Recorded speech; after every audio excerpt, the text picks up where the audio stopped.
तळेगाव दशासर पोलिसांची अवैध रेती वाहतुकीवर मोठी कारवाई.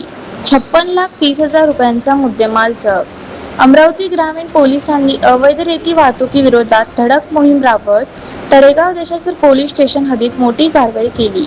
या कारवाईत विना रॉयल्टी रेती वाहतूक करणारा हायवा ट्रक जप्त करून तब्बल 56,30,000 रुपयांचा मुद्देमाल जप्त करण्यात आला आहे.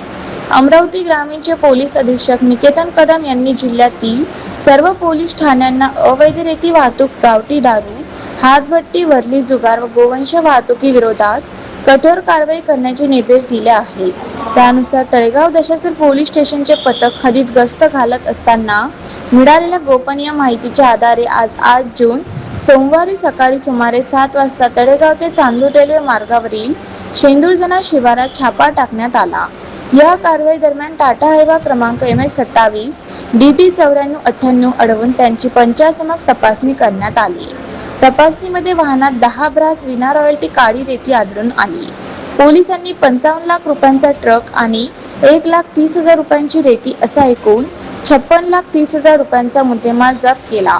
या प्रकरणी हमीद बुद्धू तलुच्चे तसेच ट्रक मालक मोहम्मद शकील शेख हबीब यांच्या विरुद्ध तळेगाव दशासर पोलीस ठाण्यात गुन्हा दाखल करण्यात आला आहे. सदर कारवाई पोलीस अधीक्षक निकेतन कदम, अपर पोलीस अधीक्षक दत्ता तोटेवाड, उपविभागीय पोलीस अधिकारी अशोक थोरात आणि स्थानिक गुन्हे शाखेचे पोलीस निरीक्षक किरण वानखडे यांच्या मार्गदर्शनाखाली करण्यात आली. कारवाईत तळेगाव दशासरचे ठाणेदार किरण ओटे, पोहेका अमर काळे, पोशी यशवंत काळे आणि पोका गौतम गवडे यांनी सहभाग घेतला. अवैध रेती वाहतुकी विरोधातील ही कारवाई परिसरातील चर्चेचा विषय ठरली असून अशा प्रकारच्या कारवाया पुढे सुरू राहणार असल्याचे पोलिसांनी स्पष्ट केले आहे.